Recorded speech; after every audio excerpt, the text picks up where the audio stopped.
বিবাহ ঠিক হওয়ার পর বিয়ের দিন কুটনামি করে বিয়ে বাতিল করে দেয়, ইসলাম কি বলে? কারো ব্যাপারে খুশি লাগানো, কুটনামি করে বিয়ে ভেঙে দেওয়া, এটা নেফাকি, এটা হলো কবিরা গুনাহ। বলেন এটা কি গুনাহ? কবিরা গুনাহ, এটা নেফাকি। এই অভ্যাসটা আমাদের সমাজে আছে, যেটারে কয় খুশি লাগায়, কুট লাগায়। বলেন কি লাগায়? আচ্ছা, এবার আসেন, রাসূল করিম সাল্লাল্লাহু আলাইহি সাল্লামের কাছে একটি মেয়ের ব্যাপারে একজন সাহাবা জানতে চাইলেন যে রাসূল, অমুকের মেয়ের সাথে আমার ছেলের বিয়ে ঠিক করতে চাই, আপনার অনুমতি চাই।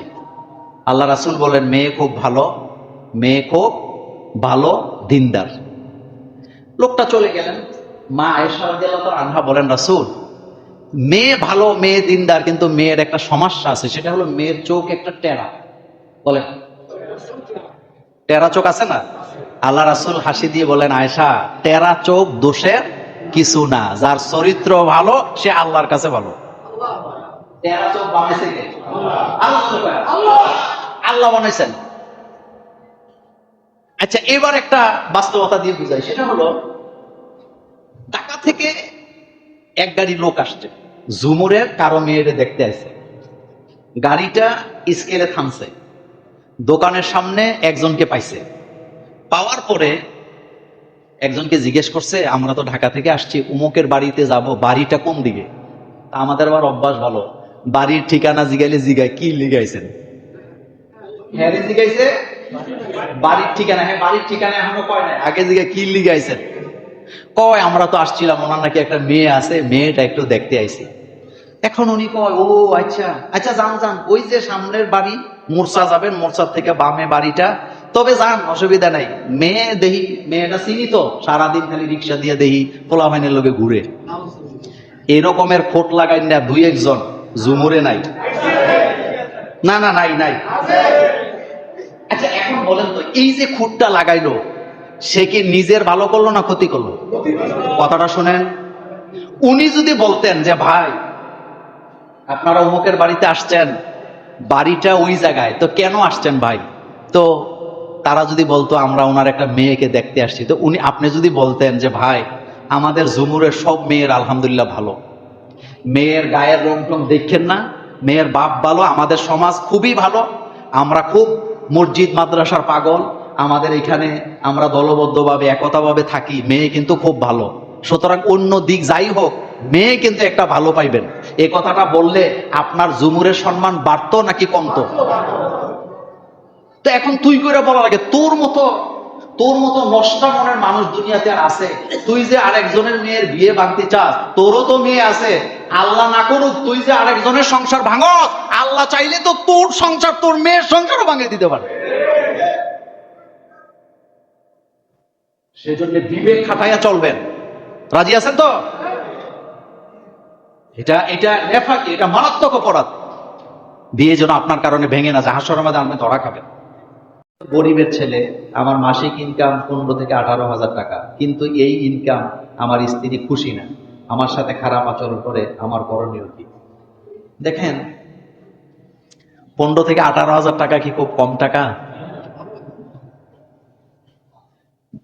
জাহান্নামে নারীদেরকে রাসূল সাল্লাল্লাহু আলাইহি ওয়াসাল্লাম বেশি দেখাইছে, এটা তো আপনারা হাদিস জানেন। তার ভিতরে একটা কারণ ছিল, স্বামীর ইনকামের মধ্যে কি না সন্তুষ্ট না, স্বামীর প্রতি খুশি না, আলহামদুলিল্লাহ নাই। একটা কথা মনে রাখবেন, যার সন্তুষ্টি নাই, এই যিনি প্রশ্নটা করছেন, আপনার স্ত্রী যদি 15 থেকে 18,000 টাকায় খুশি না হয়, 15 লাখ দিয়েও আপনি তারা খুশি করতে পারবেন না। কারণ সন্তুষ্টি, কৃতজ্ঞতা জিনিসটা তার মধ্যে কি অভাব। একজন নারীর দায়িত্ব হলো স্বামী যা কামায় তাতে বলবে আলহামদুলিল্লাহ। 15 থেকে 18,000 টাকা, আপনি এটা কি সোজা মনে করছেন? প্রতিদিন তো গড়ে পড়ছে 500 টাকার উপরে, পড়ছে কিনা? তা আপনি জান না, একদিন কামাই করে আনেন না, আপনি তো সন্তুষ্টি হন নাই। যেই বোনের ব্যাপারে কথাটা আসছে, আপনি জান একদিন কামাই করেন, টের পাইবেন কামাই কত কষ্ট। সুতরাং এগুলি, আরেকটা কথা আছে, যে ব্যক্তি আল্লাহ শুকরিয়া করে না সে মানুষেরও। এজন্য আমি আমার বোনকে পরামর্শ দিব, বোনদেরকে বলবো, স্বামী যা কামায় তাতে আলহামদুলিল্লাহ বলতে হবে। এখানে আপনার রিজিক তকদির, এটা বিশ্বাস করা লাগবে না? আমি গত জুমায় বলেছিলাম, বিদেশে যায়, এক বাড়ি থেকে দুইজন বিদেশ গেছে, একজন 10 বছর বিদেশ করে কিছু করতে পারে, আরেকজন 2 বছরে বিল্ডিং। এখন খোটা দেয়, কয় তুই বিদেশ গিয়ে কি করলি, হাতে তো 2 বছরে বিল্ডিং করছে। আচ্ছা বলেন তো, এই যে এটা কি, এটা কি সবারটা সমান?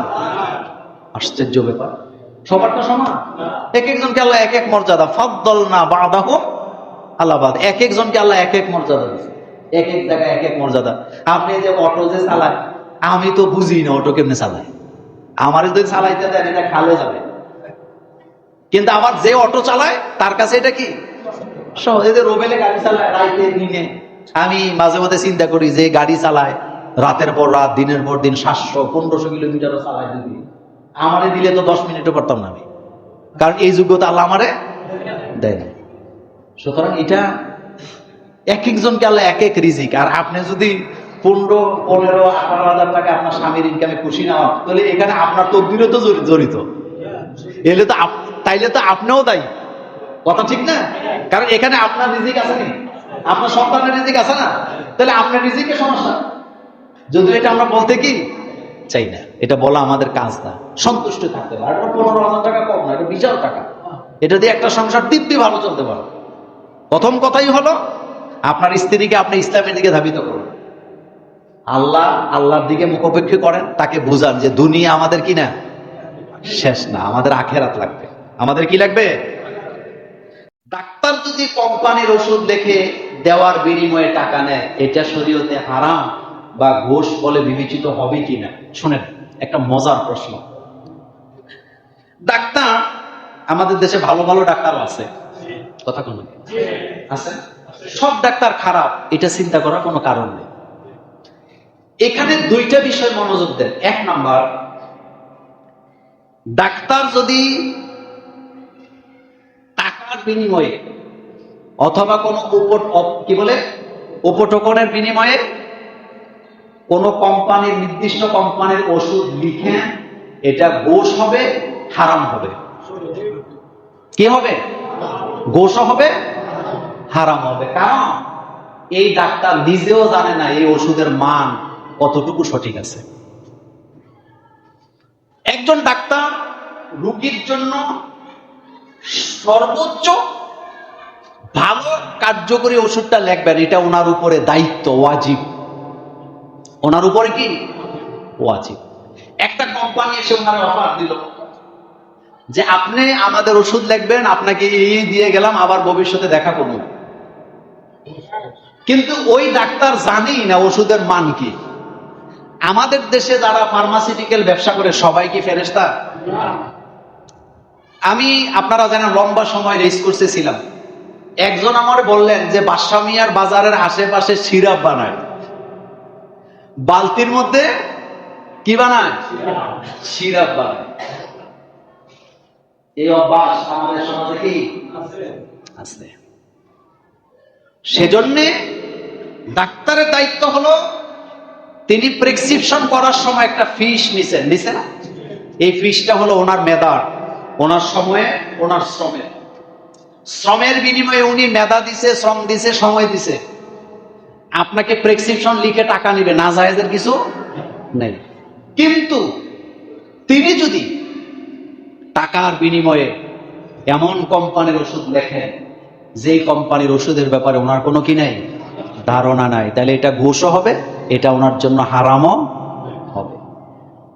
সেজন্য ডাক্তার এটা মহান পেশা। শুনেন, একজন ডাক্তার যদি সঠিক পথে থেকে ডাক্তারি করে, ওই লোকটা রাসূলুল্লাহ সাল্লাল্লাহু আলাইহি ওয়াসাল্লামের সাথে জান্নাত পাবে।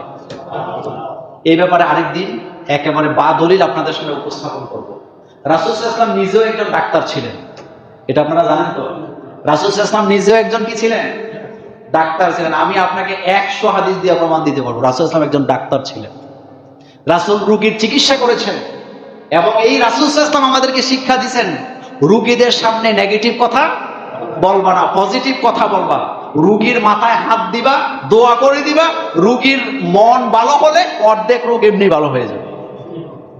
আল্লাহর নবী যখন রোগী দেখতে যাইতেন, মাথায় হাত ধরে, নাম ধরে দোয়া করে দিতেন। এভাবে মাথায় হাত দিলেন, আল্লাহ রাসূল দোয়া করতেন, আল্লাহুম্মা আশফি আব্দুর রহমান, আল্লাহুম্মা আশফি জায়েদ, এইভাবে করে দোয়া করে দিতেন। আল্লাহ রাসূল নাম ধরে ধরে দোয়া করতেন, আল্লাহ তারে সুস্থতা দান করে দাও। আর রাসূল ভরসা দিতেন। কিছু কিছু ডাক্তার আছে দেখবেন, আপনি গেছেন, ওষুধ দেওয়ার আগে অর্ধেক রোগ নাই। কেন? কারণ সে আপনার সাথে ভালো কথা বলছে, আচরণ করছে, মডিফাইড করছে। আবার কিছু কিছু ডাক্তার আছে ভয় লাগায় দেয়। এক রুগী আমার পরিচিত, তিনি এক ডাক্তার দেখাইছে, ডাক্তার বলছে তোমার ক্যান্সার। রুগী অর্ধেক মরা, খাওয়া দাওয়া শেষ। এই রুগী আমার ভিসা ভিসা করে ইন্ডিয়াতে গেছে। ইন্ডিয়াতে যাওয়ার পরে ওরা ওষুধ লিখে দিছে আর বলছে আপনার কোনো ক্যান্সার টেনশন নাই, এই ওষুধ খান, আপনি ভালো হয়ে যাবেন। ৬০ বছর আগের ঘটনা, লোক এখন দিব্যি ভালো। এরকমের ডাক্তারও কি আছেন। ডাক্তাররা এই সেবা আমি আপনি পারবো না, এটা মহান পেশা। কারণ ডাক্তাররা রুগীর কি করেন? সেবা করেন। নার্স যারা, ডাক্তার যারা, তারা রুগীর সেবা করেন। এটাও সাদাকা, এটা মহান পেশা। এই পেশাকে পবিত্র রাখা এটা তাদেরই কি দায়িত্ব। কোনো কোম্পানিকে আপনি প্রমোট করা আপনার দায়িত্ব নয়। আপনি ওই ওষুধটাই লিখবেন যে ওষুধ আপনার রোগীর জন্য কি সবচেয়ে বেশি কার্যকর। আরেকটা কথা বলি, সেটা হলো পরীক্ষা নিরীক্ষা একটা চাপ আমাদের উপরে চাপায়া দেয় কিছু কিছু হাসপাতাল আছে, আসেনি?